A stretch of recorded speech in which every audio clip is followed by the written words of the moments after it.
3 invités avec nous chaque soir pour décrypter les mouvements de la planète marché. Zakaria Darwish est avec nous ce soir, responsable des solutions taux et crédit de CPR Asset Management. Bonsoir Zakaria. Bonsoir Grégoire. Cyriac Dayan nous accompagne également, gérant diversifié chez Sanso IS. Bonsoir Cyriac. Et Stéphane Prévost est avec nous également en plateau. Bonsoir Stéphane. Merci d'être là. Vous êtes directeur général de la financière responsable. Les fins d'année sont généralement un peu lancinantes pour les journalistes, je le dis. C'est-à-dire que l'actualité tourne un peu en rond et il faut rivaliser d'imagination pour dresser les grands bilans de ce qu'on a déjà répété des centaines de fois tout au long de l'année. Sauf que 2022 est une année spéciale jusqu'au bout, avec un dernier rebondissement en date qui nous a été offert par la Banque du Japon en début de semaine. Zakaria, je vous regarde, je me tourne vers vous. Est-ce que le Japon, le pays le plus vieux, le plus vieillissant du monde, le plus déflationniste du monde, est-ce que la Banque centrale du Japon est en train d'envisager que le réglage de sa politique monétaire puisse aller dans un sens différent de celui dans le sens dans lequel elle va depuis 30 ans, c'est-à-dire toujours plus d'assouplissement et d'accommodation monétaire? Alors il y a le changement du gouverneur du Japon, Kuroda, qui arrive, et peut-être qu'il veut laisser une feuille, on va dire, plus propre à son successeur. Mais si on regarde le mouvement du Japon, effectivement, c'est une surprise. C'est une surprise, même s'il y avait des éléments fondamentaux qui poussaient pour j'allais dire resserrement monétaire, mais c'est peut-être un gros mot pour un élargissement de la bande de fluctuation du taux, disons japonais. On peut avoir une lecture à 3 éléments. Le premier, c'est que, et c'est la raison qui est présentée par la BOJ, c'est de dire que c'est un sujet de fragilité financière, de stabilité et de fonctionnement du marché. Aujourd'hui, la BOJ détient la moitié du stock d'obligations japonaises. Elle a un bilan qui est extrêmement élevé, 120% du PIB. À titre de comparaison, la BCE, c'est 60%, la Fed, c'est 30% du PIB. Donc eux, ils sont à 120%. Donc on sent qu'il y a une limite là-dessus. Donc ça, c'est le premier point. Le second point, c'est que si on regarde les chiffres de l'inflation, même si les prévisions sur l'année civile, l'année fiscale 2023, sont plutôt pour une baisse de l'inflation, si on regarde l'inflation au Japon, on est quand même sur quelque chose d'historique. 3,7%, on ne l'a pas vécu depuis bien longtemps. Et c'était, la dernière fois qu'on l'a vécu, c'était une hausse de TVA qui était artificielle. Donc là, on a quand même un moteur pour bouger en fait, en ça. Et en 3, il y a quand même, et pour moi c'est l'élément le plus important, c'est le yen. Cette année, on a vécu un yen à 150, un niveau de 150 par rapport au dollar. Et je pense que là, on se retrouve dans un contexte favorable où la Banque du Japon peut contrebalancer tout ce qui se passe au niveau de la devise sans pour autant créer un effet d'appel sur sa bande à 50 BP, donc sur sa bonne haute de fluctuation. Vu qu'on est sur un fin d'année et qu'il y a des volumes qui sont moins faibles, on a vu que ça a été challengé plusieurs fois cette année. Ça a poussé à une augmentation substantielle du bilan encore cette année, contrairement aux autres banques centrales. Donc on est quand même, c'était quand même une belle surprise, une surprise, sacrée surprise. Oui, parce qu'il faut expliquer le phénomène. En élargissant la bande de fluctuation autorisée pour le taux à 10 ans, donc autour de 0, maintenant c'est moins 50 plus 50 points de base. Cette bande, elle avait déjà été un petit peu élargie, je crois. Historiquement, on était peut-être parti sur du moins 10 plus 10 et puis moins 25 plus 25. Enfin, bon, en tout cas, c'est moins 50 plus 50 aujourd'hui. Pour maintenir quand même les taux dans cette bande, il faut acheter encore plus. C'est exactement ce qui s'est passé cette semaine. Exactement. On s'est beaucoup focalisé sur le fait que la BOJ élargisse cette bande de fluctuation, mais dans la même communication, il y a le fait que la BOJ est prête à faire des achats illimités au 0,5% pour justement défendre ce seuil, ce plafond. Et on voit que c'est bien efficace parce qu'en fait, après l'effet d'annonce où on est allé titiller les 50 points de base, les 0,5%, on est plutôt à 0,35, 0,40 aujourd'hui. Et il n'y a pas de vendeurs de JGB à ces niveaux-là. Est-ce que le marché imagine que la BOJ franchira d'autres étapes ? Est-ce que le marché imagine que la BOJ sortira des taux directeurs négatifs ? C'est la dernière banque centrale du monde à maintenir un taux directeur négatif à moins 0,10 ? Oui, même si la communication officielle, je répète encore une fois, n'est pas du tout dans cette ligne-là. C'est un ajustement technique destiné à garantir la soutenabilité de la politique d'assouplissement monétaire. Voilà ce que nous dit Kuroda. C'est exact. C'est c'est très beau. Je dirais même que c'est trop beau. Oui, c'est très japonais. Il s'est même excusé que les investisseurs puissent avoir eu le sentiment d'être trahis. Oui. Et il met des mots dessus. D'autres banquiers centraux ne l'ont pas fait du tout. Pas de la même manière. mais effectivement, c'est exactement ça ce qu'on vit. Mais en mon sens, ce qu'on vit, c'est un début. La Banque du Japon est dans une politique de risk management. C'est-à-dire qu'elle aussi voit une inflation qui va arriver au pic, qui va ralentir. Mais très concrètement, il y a un risque. On voit que cette montée sur les derniers mois des chiffres d'inflation au Japon, ce n'était pas du tout ce qui était attendu. Donc, elle est dans une logique de j'amorce un simili-resserrement monétaire au cas où je me trompe sur mes prévisions d'inflation. Cyriac, vos commentaires, ce que vous inspire effectivement l'annonce de la Banque du Japon, qui vient parachever une année dont on a déjà tous compris qu'elle avait enterré l'ère des taux négatifs, le grand choc monétaire, le grand reset obligataire, etc. Je sais que le Japon, c'est toujours très loin, qu'un investisseur européen n'est pas obligé d'être investi au Japon, en tout cas, c'est pas le cœur de son portefeuille, mais c'est quand même un pays du G7, c'est quand même une grande banque centrale, c'est quand même une des devises les plus liquides au monde, qui sert sur énormément d'opérations de marché, et pour parachever tout ça, les Japonais, avec des rendements zéro, voire négatifs, sont toujours très intéressés par les rendements qui peuvent être offerts, à commencer par notre dette européenne. Je pense que le sujet de la BOJ, en priorité, c'était le yen, ça a été dit, mais globalement, ils ont essayé de faire peur au marché en disant on va intervenir. Ils sont même intervenus plusieurs fois pour un résultat quasi nul. Donc à un moment donné, pour arrêter la dépréciation du yen, il n'y avait plus d'autre solution que de s'attaquer à la question des taux.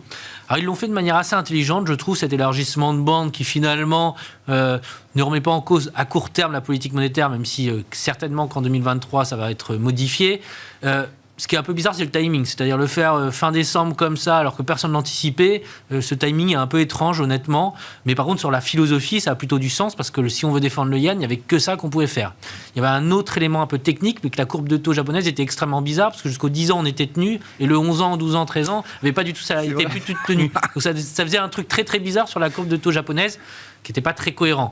Donc tout ça, à mon sens, était logique, mais par contre le timing est quand même assez étonnant, parce qu'on a quand même appris depuis 20 ou 30 ans que les banques centrales doivent un peu préparer le marché, et là pour le coup ils ont sorti ça un peu du chapeau, d'où la réaction sur le yen, mais aussi sur le Topix ou sur le Nikkei qui pour le coup ont fortement corrigé.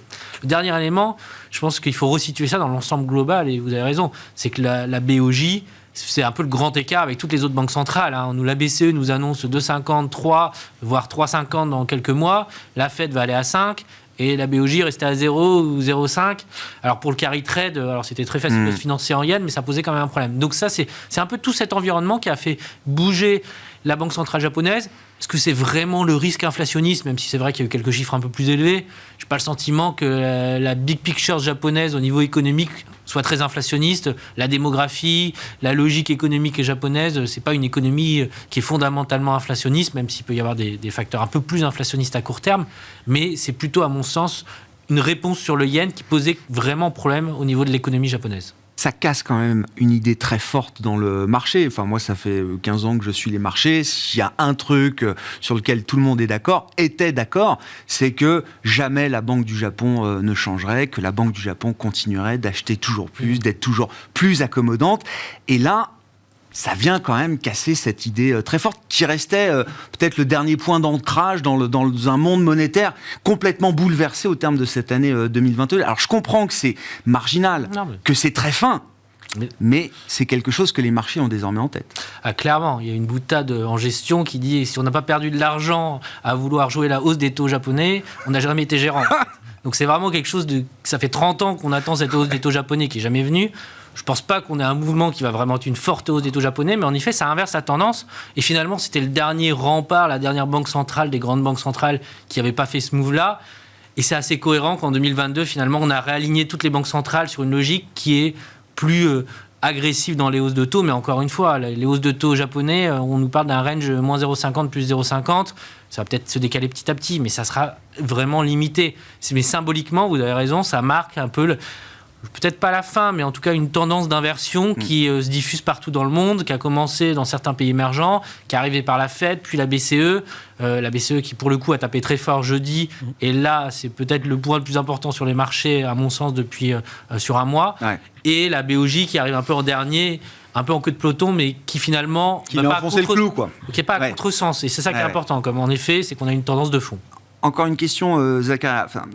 Au regard, encore une fois, du poids de l'économie japonaise, du poids du yen, du poids de ce que représente le yen dans un grand nombre de positions et de l'appétit structurel des Japonais pour de la dette avec un peu plus de rendement que la leur, la nôtre notamment en Europe, est-ce que ce bouger de la Banque du Japon et ses conséquences, peut-être demain, est-ce que ça peut avoir des impacts sur les marchés globaux ? Est-ce que ça a déjà eu des impacts sur les marchés globaux au-delà des actifs japonais ?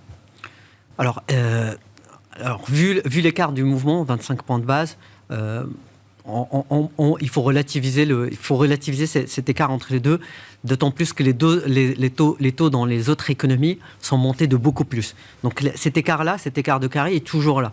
Mais effectivement, ça peut amener, si ce mouvement est plus structurel, si cette bande a été élargie de 25 points de base, mais qu'elle continue de s'élargir pour aller vers une courbe qui est plus flottante ou moins de contrôle de la courbe des taux, de la courbe ou un contrôle qui est sur un point qui est plus proche.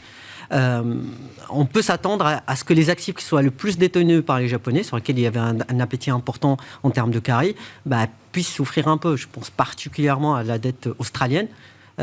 L'Australie, en fait, il y a une proximité géographique, c'est économique. Et les Japonais sont historiquement investissent beaucoup en Australie parce que c'est une devise à haut rendement. 20% de la dette australienne est détenue par des Japonais, donc ça peut faire un peu mal.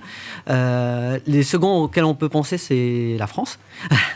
Ils ont entre 10 et 15% de la dette française, donc ça peut avoir un impact. Et troisièmement, la dette, un certain type de dette bancaire européenne qui, elle aussi, sur laquelle les Japonais ont énormément d'appétit et qui peuvent être...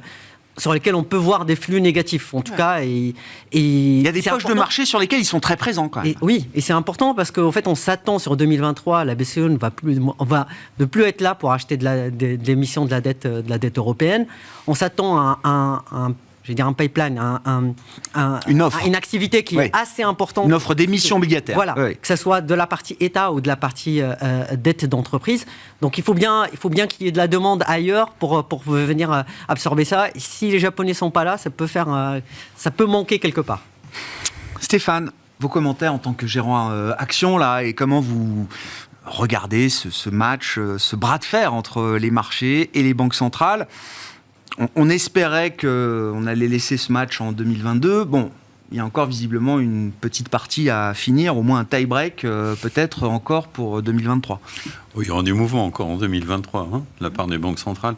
J'ai pas beaucoup de commentaires à ajouter par rapport à ce qu'ont dit mes deux éminents confrères sur le sujet qui connaissent ça mieux que moi.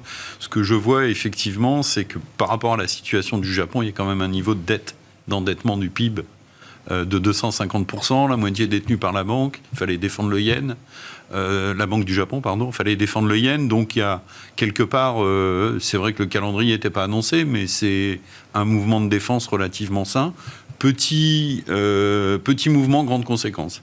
Et effectivement, les effets de second rang sur les actifs détenus par les Japonais, on va voir une donne changer. Mais c'est vrai que 2023, ce qui est préoccupant, c'est justement la réduction des bilans.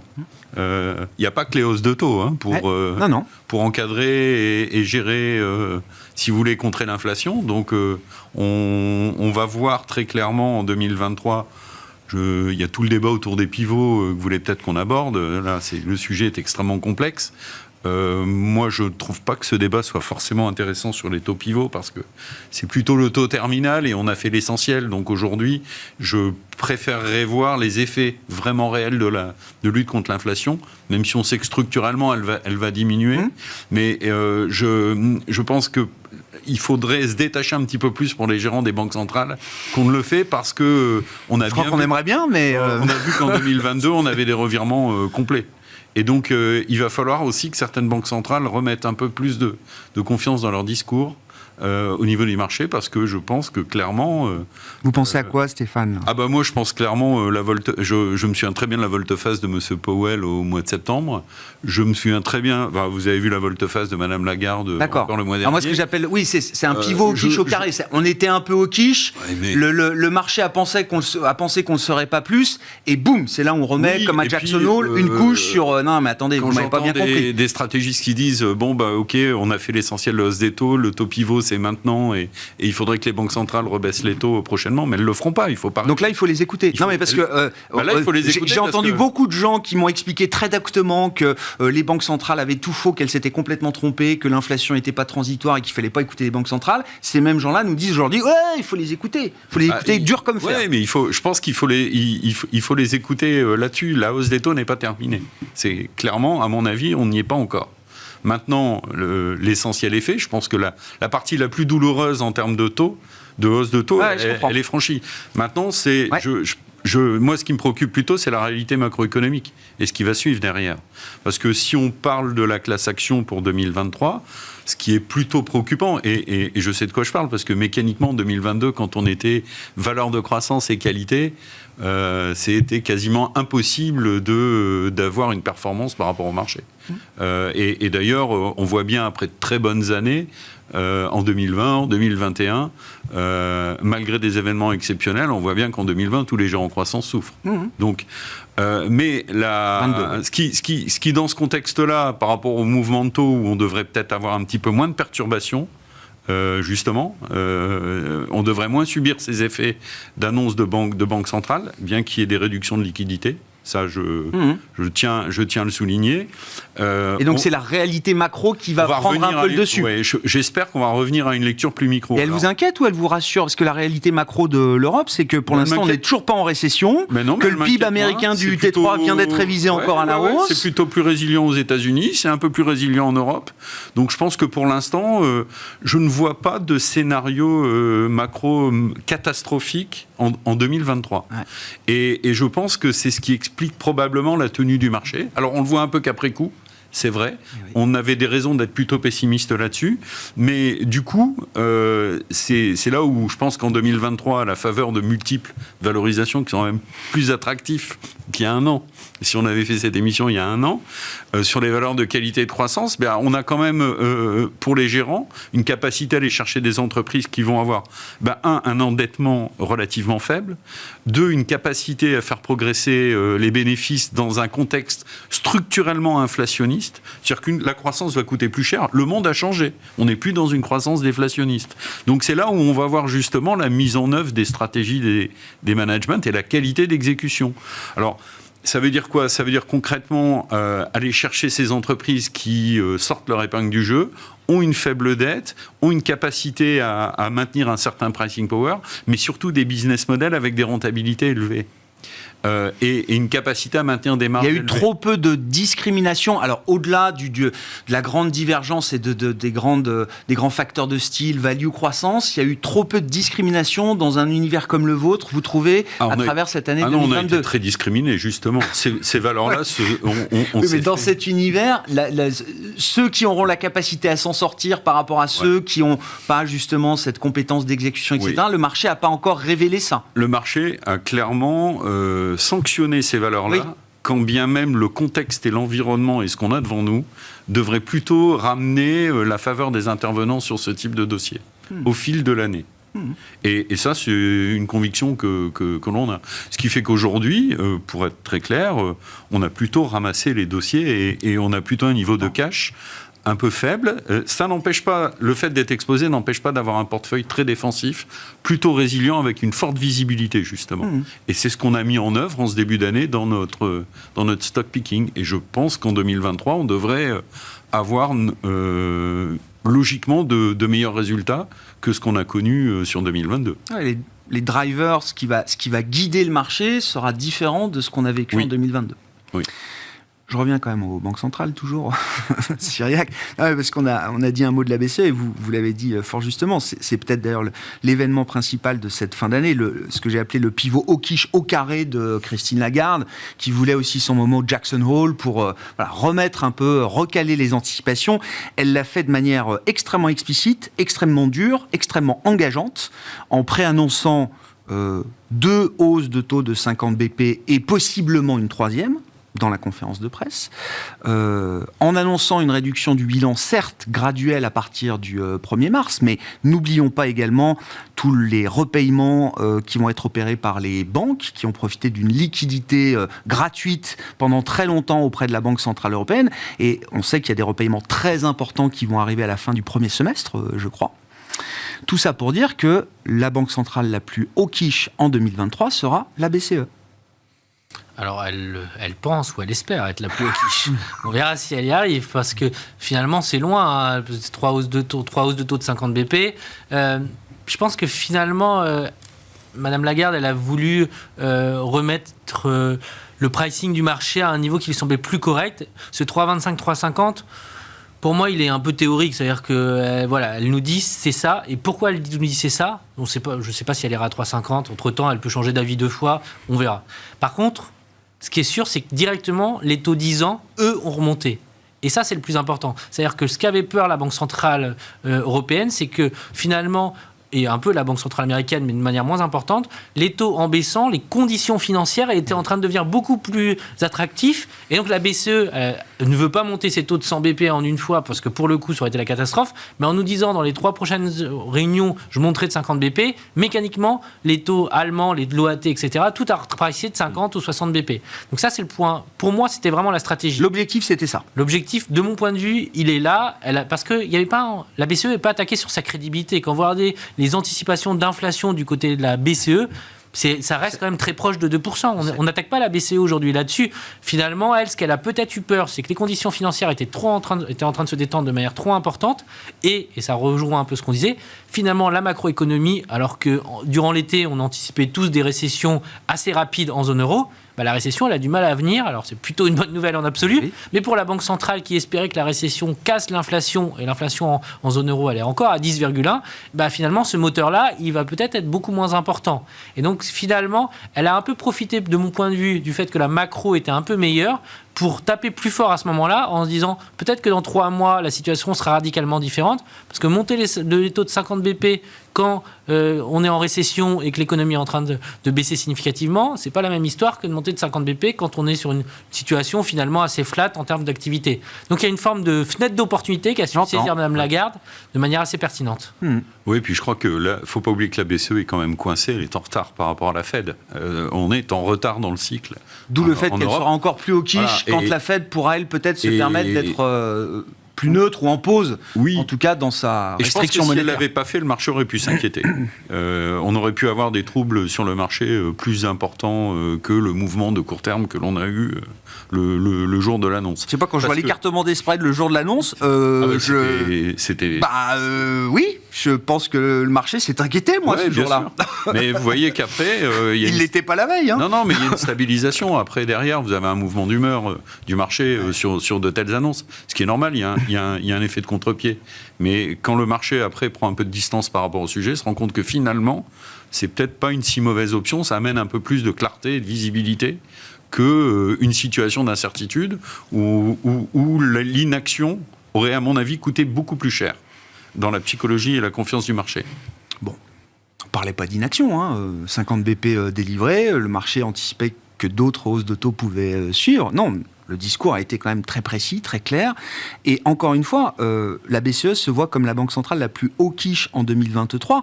Et le bilan de la BCE, en intégrant les repaiements des TLTRO, va se réduire plus vite que celui de la Fed en 2023, Zaccaria. Oui, mais je dirais les doves, les colombes à la BCE sont à court d'arguments. Bah oui. À une inflation à 10%, à 5 fois l'objectif, ils peuvent pas faire autrement en fait. Donc il faut activer tous les leviers, il faut effectivement rattraper le retard, que ce soit en termes de bilan, ou que ce soit en termes de taux d'intérêt. D'accord. Donc on est encore dans le front-loading, on est encore dans le rattrapage là en fait. Exactement, on est en train de vivre ce qu'on a vu avec la Fed plus tôt dans l'année 2022. Ouais. Donc on veut arriver assez rapidement à un territoire restrictif sur les taux d'intérêt. Oui. Et puis commencer à offloader le bilan parce que justement les liquidités qui existent dans le système aujourd'hui, ils n'ont plus lieu d'être. Là où on les a mis en place, aujourd'hui, il n'y a plus lieu d'être. On parlait des anticipations d'inflation. Les anticipations d'inflation à long terme, si on regarde le 5 ans dans 5 ans qu'adorait regarder M. Draghi, on est à 2,5. Et en fait, on a vécu toute une décennie avec une inflation chronique, des anticipations chroniques d'inflation à 1. Et donc 2,5, c'est bien, parce que justement, on n'est pas très loin de l'objectif, mais en fait, on a complètement changé de régime. Donc effectivement, en fait, la réaction de la BCE aujourd'hui, elle traduit son mandat. Mon mandat, c'est l'inflation. Tout le reste, ça vient après. Ou tout le reste, ce sont des éléments qui vont être factorisés, que ce soit la croissance, l'emploi ou même la stabilité financière. Tout ça, ça va se factoriser dans l'inflation. Donc, il faut réagir. Et c'est quelque part ça qu'on voit aujourd'hui. Alors, ce qu'on peut regretter, c'est qu'on l'est maintenant et on l'est de cette façon-là. Ça aurait pu être fait un peu plus tôt, ça aurait pu faire. Et ça aurait évité d'être aussi brutal à ce moment-là. Exactement. Mais après, il y a une résilience justement de l'économie qui permet de le faire. Il y a une résilience des spreads, des spreads notamment italiens, ce qui permet de le faire. On verra effectivement si la BCE peut délivrer sur ce chemin qu'elle vient tracer. Qu'est-ce qui ferait qu'elle ne pourrait pas délivrer ? Eh bien, un très fort écartement des spreads, par exemple. Donc, se reposerait le sujet du fameux TPI. Oui, voilà. Un instrument destiné à protéger voilà, la transmission monétaire. Exactement, voilà. Exactement. Effectivement. Donc on y arriverait, quoi. Et dans ce cas-là, je pense qu'avant d'activer le TPI, ce sera plutôt une revue de l'allègement du bilan.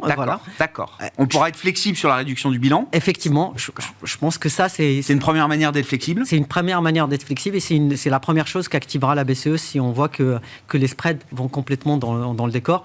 Sous, bien sûr, toujours le même argument que si on a une fragmentation de la zone, il n'y a plus de transmission correcte de la politique monétaire. Ouais. Je note qu'elle attaquera la réduction du bilan en mars et pas dès le mois de janvier, avec des débuts d'année qui sont toujours des mois très chargés en matière d'émissions obligataires. Effectivement. Donc que ça soit sur toute la zone ou que ça soit spécifiquement sur l'Italie, on s'attend à un mois de janvier, à un mois de février particulièrement. Tous les trésors vont émettre massivement dès le début d'année, j'imagine, pour faire leur programme le plus vite possible. Qu'est-ce qui et le doute, vous l'avez exprimé, Cyriac, la BCE se voit comme la plus au quiche, y arrivera-t-elle ? Qu'est-ce qui pourrait faire que la BCE ne délivre pas sur ce qui a été explicitement indiqué déjà la semaine dernière. Je trouve que les spreads italiens sont la première bonne réponse. D'accord. La deuxième, c'est l'inflation. C'est que finalement, peut-être que l'inflation, alors qu'on a été surpris très négativement, surtout 2022, avec des chiffres qui étaient revus à la hausse systématiquement, aux États-Unis depuis 3-4 mois, ça nous surprend plutôt négativement. Ça baisse plus que ce qu'on pensait tous les mois. Et du côté de la zone euro, il y a quand même un vrai facteur qui est en train d'être intégré progressivement, c'est que l'énergie, le prix de l'énergie, si vous regardez le gaz spécifiquement, on est monté à 300 durant l'été, aujourd'hui on est à 100. Alors certes, il y a 5 ans on était à 20, mais globalement, il y a quand même un vrai élément qui était inflationniste durable, potentiellement durablement, l'énergie, qui l'est beaucoup moins. Et de ce point de vue-là, la BCE, si on a quelques surprises positives à ce niveau-là, c'est déjà une bonne nouvelle. La deuxième bonne nouvelle, c'est que les hausses de salaire aux États-Unis, elles ont été beaucoup plus importantes parce que l'économie américaine est beaucoup plus flexible structurellement. Qu'en zone euro, tout est négocié parce que la structure économique est de cette manière, et que les hausses de salaire qu'on voit arriver en zone euro sur 2022, et même la BCE le dit, et voire 2023, on n'est pas sur 10% d'inflation des salaires. Et donc, globalement, la boucle prix-salaire qu'on peut craindre, et là, je ne remets pas en cause l'intérêt de monter les taux pour justement arrêter cette spirale, mais si on a quelques bonnes nouvelles du côté des salaires et de cette spirale inflationniste, plus une baisse de l'inflation headline, ou cette inflation globale qui inclut l'énergie et l'alimentaire, à ce moment-là, peut-être que la BCE va se dire j'ai peut-être pas besoin de taper si fort, si rapidement. Mais il faudra quand même que ça soit très concret. Je veux dire, ils ne prendront pas le risque. Et ça, c'est peut-être le point le plus important. C'est qu'à l'expérience des années 70, alors tout le monde, on est revenus tous à ce niveau-là, mais c'est très important. C'est que l'erreur de politique monétaire majeure des années 70, c'est d'avoir finalement cru que l'inflation était morte, alors qu'elle a rené de ses cendres dans quelques mois, et qu'on a été obligé, pour le coup, au début des années 80 avec Volcker, du côté de la Fed, mettre les taux à 20. De mettre les taux à 20. Ouais. Et ça, les banques centrales, elles ont cette expérience-là, et je ferai le rapport avec ce qu'avait fait Bernanke en 2008. Et il avait pris l'expérience japonaise de ce qui s'était passé, et c'est pour ça qu'il s'est lancé dans un quantitative easing. Et les banques centrales, pour ça, elles ont quand même finalement un track record très long. Et je pense que la peur de la Banque centrale européenne ou américaine, elle est là. Et c'est pour ça que d'inverser complètement la tendance, je pense qu'ils vont être sûrs de leur coup avant de le faire. Oui, c'est pas 1 ou 2 chiffres d'inflation, de décélération de l'inflation qui suffiront à faire bouger les équilibres au sein des grandes banques centrales. Parmi les sujets de l'année 2022 que je voulais aborder avec vous, spécifiquement d'ailleurs, Stéphane, 2022 que j'appelle l'année anti-ESG. Quand on regarde, non mais c'est pas contre l'ESG, au contraire. Quand on regarde les vents contraires à l'ESG. Oui, voilà, une année de vents contraires. Oui. Bon. Les secteurs qui surperforment ne sont pas les secteurs les plus ESG, je crois que tout le monde l'a compris. Non, moi, ce qui m'a marqué dans le débat autour de l'ESG, toujours très riche, toujours très dynamique, c'est la politisation de ce débat. C'est-à-dire qu'on a un monde anglo-saxon, et on a fait une émission il y a 2-3 semaines là-dessus, pour dire que c'était pas facile d'être un gérant vert aujourd'hui ou un gérant ESG aujourd'hui. À la fois, le monde anglo-saxon se détourne de l'ESG...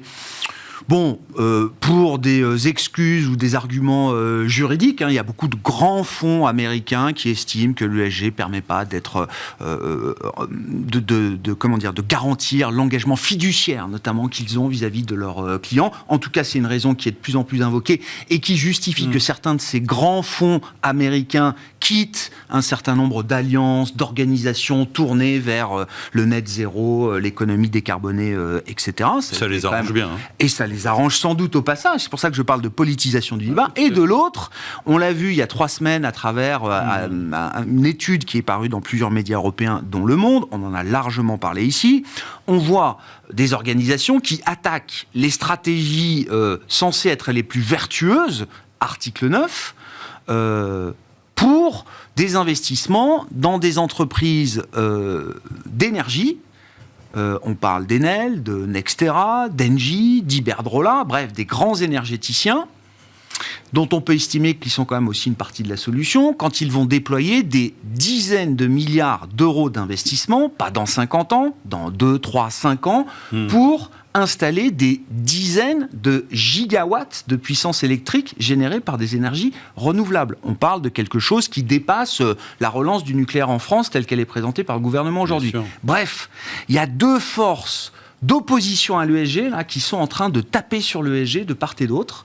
Et donc, je me demandais comment vous viviez ça et comment est-ce qu'on remet l'ESG au carré et comment est-ce qu'on redonne un peu de force à l'ESG. Je n'ai pas vu tout l'article en détail je vous le recommande. Auquel vous faites allusion. Oui, mais je vais m'empresser de le regarder, vous en doutez bien. Je trouve déjà que c'est un peu dommageable de critiquer la multiplicité des approches qu'on peut avoir et de jeter l'opprobre en particulier sur une approche dite progressiste, c'est à ça que vous faites allusion, c'est-à-dire qu'on peut rentrer aujourd'hui des acteurs qui émettent beaucoup de CO2 dans la production d'énergie parce qu'il y a cet espoir et cette ambition de transition à venir, horizon court, moyen ou long terme.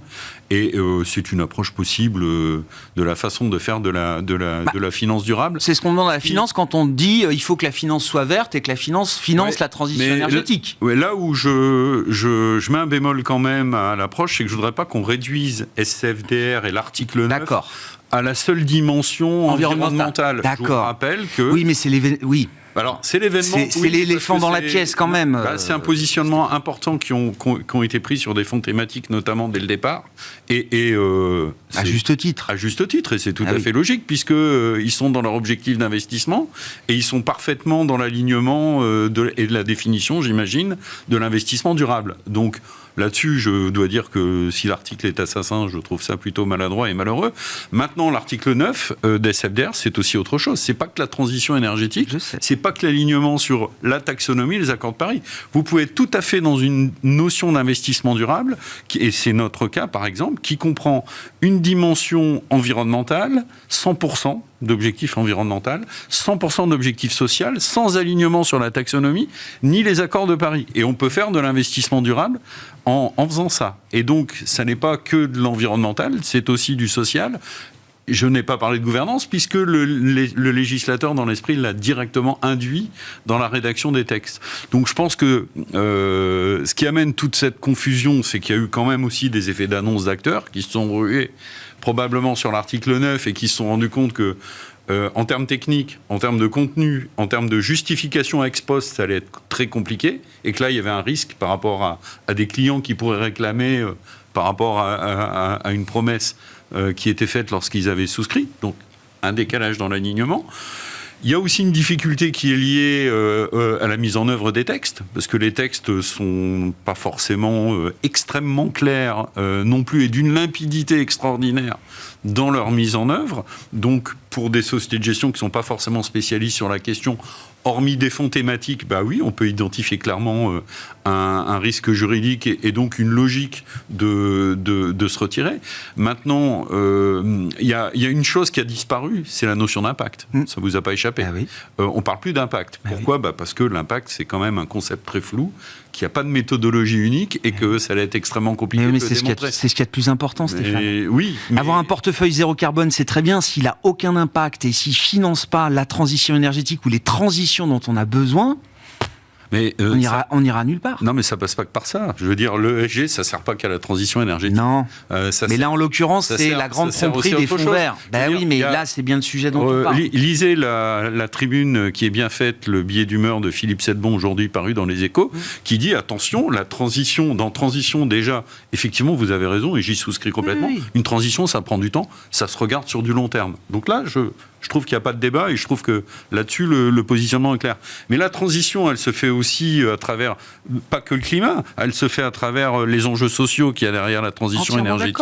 Elle se fait également à travers le climat, mais aussi la biodiversité, et les pratiques de gouvernance. Et vous avez vu que sur la gouvernance, en 2022, plus que les autres années, sur l'ESG, il y avait une matérialité. Donc, il ne faut pas confondre financement de la transition énergétique et ESG. Oui, c'est ça. C'est un amalgame qui s'est créé, et il faut en sortir. Voilà, il faut en sortir, et il faut garder à l'esprit que derrière la complexité des textes qui sont là, il faut garder une multiplicité des approches sur le marché, parce qu'il n'y a aucun acteur qui détient une vérité unique dans sa façon de faire les choses. Simplement, c'est vrai que la barrière à l'entrée aujourd'hui, elle est très forte, et elle est très élevée par rapport à « dites-moi ce que vous faites, dites-moi comment vous voyez les choses, et démontrez-moi que vous le faites ». Et là, clairement, on a franchi des paliers dans l'exigence des régulateurs.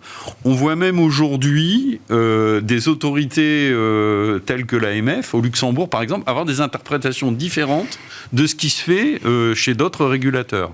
Alors en France, on a la chance d'avoir une AMF qui a posé un cadre relativement, je dirais, plus clair, plus ouvert, peut-être un peu plus permettant un peu plus cette multiplicité. Inclusif, un cadre inclusif. Merci. Ouais. C'est l'adjectif que je cherchais. Un contexte plus inclusif pour les pratiques des acteurs de marché. Ouais. Et c'est une bonne chose. Voilà. Bon, je ne sais pas si le sujet vous intéresse, mais tout le monde est engagé aujourd'hui sur ces thématiques ESG. Alors, il y a la question de comment on finance la transition énergétique, comment la finance peut participer à l'accélération de la transition énergétique, et puis le sujet ESG en tant que tel. Je ne sais pas ce que vous inspire cette discussion et puis cette année 2022 sur le plan des débats que ça a pu générer. Alors, il y a plusieurs éléments.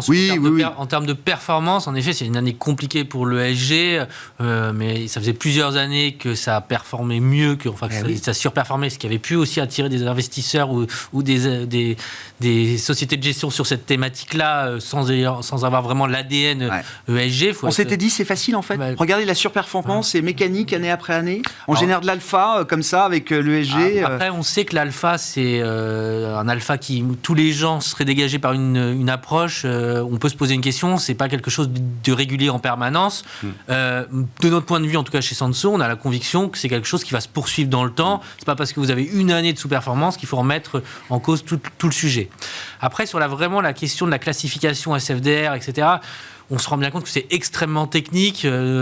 Quand on étudie le sujet, le problématique, c'est qu'on a du côté du législateur, et plutôt du législateur européen, finalement, des positionnements qui ne sont pas très clairs aujourd'hui. On voit bien que ça tâtonne, et ça fait que du côté des sociétés de gestion, on court derrière un petit peu finalement la classification. Du côté de l'AMF, on a quelque chose de beaucoup plus clair, et donc à ce niveau-là, je trouve que pour les sociétés de gestion françaises, c'est plus simple, cette problématique. Après, il y a un problème de fond qui n'est pas réglé, qui, à mon avis, ne sera jamais réglé. C'est est-ce qu'une société de gestion ou un fonds qui est SR peut avoir du total dans son portefeuille ? Pour des investisseurs, ça sera oui, et pour d'autres, ça sera non. Et j'ai envie de dire, les deux réponses peuvent se justifier, mais il faut que ça soit clair.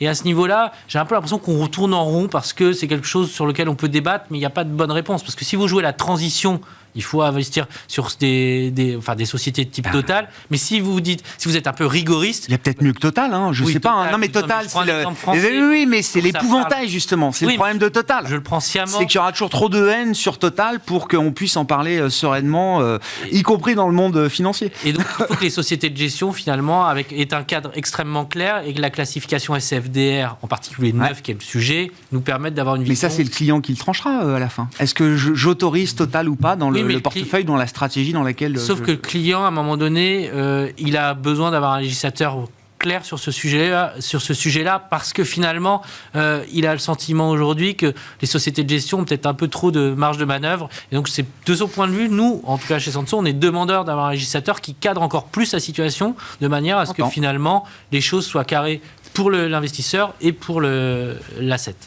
Un mot là-dessus pour conclure, Zacharia, dans ce débat autour de l'ESG qui a été très animé cette année.